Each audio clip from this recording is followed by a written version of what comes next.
വിഴിഞ്ഞം തുറമുഖ പദ്ധതി കമ്മീഷനിങ്ങിൽ രാജീവ് ചന്ദ്രശേഖറിനെ ക്ഷണിക്കണമെന്ന് കേന്ദ്രം കേരളത്തിനോട് നിർദ്ദേശിച്ചു.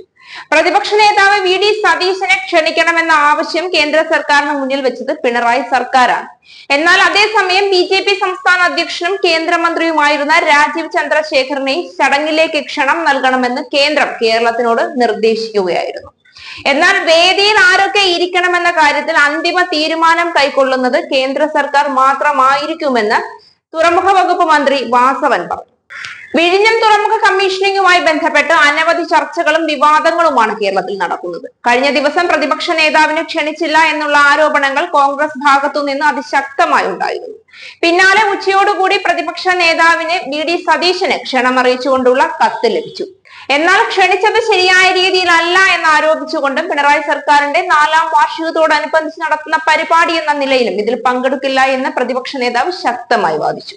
ഇതിനു പുറമെ ഉമ്മൻചാണ്ടി സർക്കാരാണ് വിഴിഞ്ഞം പദ്ധതി കൊണ്ടുവന്നതെന്നും UDF സർക്കാരിന്റെ കുഞ്ഞാണ് ഇത് എന്നും അതിന്റെ പിതൃത്വം ഏറ്റെടുക്കാൻ ഇടതുപക്ഷ സർക്കാർ നിൽക്കേണ്ട എന്നും ഉമ്മൻചാണ്ടിയുടെ പേര് തുറമുഖത്തിലിടണമെന്നുമൊക്കെയുള്ള ശക്തമായ ആരോപണങ്ങൾ ഉന്നയിച്ചുകൊണ്ട് രമേശ് ചെന്നിത്തലയും രംഗത്ത് വന്നു. VD സതീശന് ക്ഷണം നിരസിച്ചപ്പോഴും ശശി തരൂർ MPക്ക് ചടങ്ങിൽ പങ്കെടുക്കാനുള്ള ക്ഷണമുണ്ടായിരുന്നു എന്നത് ശ്രദ്ധേയമായി. ഇതിനു പുറമെ വിഴിഞ്ഞം പദ്ധതി സന്ദർശിച്ചു കഴിഞ്ഞ് കേരള സർക്കാരിനെ പുകഴ്ത്തിക്കൊണ്ട് തരൂർ മാധ്യമങ്ങളോട് പ്രതികരിച്ചതും കോൺഗ്രസിനെ ആകെ ആശയക്കുഴപ്പം സൃഷ്ടിച്ചു. എന്നാൽ ഈ വിഷയങ്ങൾക്കൊക്കെ ശേഷമാണ് ഇപ്പോൾ രാജീവ് ചന്ദ്രശേഖർ ചടങ്ങിൽ പങ്കെടുത്തേ മതിയാവൂ എന്നുള്ള നിർദ്ദേശവുമായി കേന്ദ്രം എത്തിയിരിക്കുന്നത്. പ്രതിപക്ഷ നേതാവിനെ ക്ഷണിക്കുന്ന കാര്യത്തിൽ സംശയമുള്ള കേന്ദ്രത്തിന് തങ്ങളുടെ പാർട്ടിയുടെ അധ്യക്ഷനെ ക്ഷണിക്കാൻ ഉളുപ്പില്ലേ എന്നാണ് കോൺഗ്രസുകാരുടെ ചോദ്യം. നിലവിൽ രാജീവ് ചന്ദ്രശേഖർ കേരളത്തിന്റെ മന്ത്രിസഭയിലോ പ്രതിപക്ഷത്തോ ഉള്ള നേതാവല്ല എന്നിരിക്കെ അദ്ദേഹത്തിനെ വിഴിഞ്ഞം പദ്ധതിയുടെ കമ്മീഷനിങ് ചടങ്ങിലേക്ക് എന്തിന് ക്ഷണിക്കുന്നു എന്നുള്ളതാണ് പല ഭാഗത്തു നിന്നും ഉയരുന്ന പ്രധാന ചോദ്യം.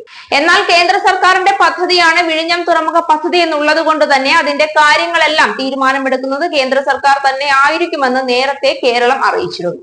രാജീവ് ചന്ദ്രശേഖർ എന്ന BJP പ്രസ്ഥാനത്തിന്റെ അധ്യക്ഷനെ ക്ഷണിക്കാനുള്ള കേന്ദ്ര സർക്കാരിന്റെ തീരുമാനത്തിനെ അതുകൊണ്ട് തന്നെ ചോദ്യം ചെയ്യാൻ പിണറായി സർക്കാരിനും കഴിയില്ല. എന്നാൽ സതീശനെ തഴഞ്ഞുകൊണ്ട് രാജീവ് ചന്ദ്രശേഖറിന് വലിയ സ്വീകാര്യത കൊടുക്കുന്നതും തരൂരിനെ ബോധപൂർവം ചടങ്ങിലേക്ക് ക്ഷണിച്ചതുമൊക്കെ കോൺഗ്രസ് നേതൃത്വത്തിനുള്ളിൽ വലിയ അതൃപ്തിയാണ് ഉണ്ടാക്കിയിരിക്കുന്നത്.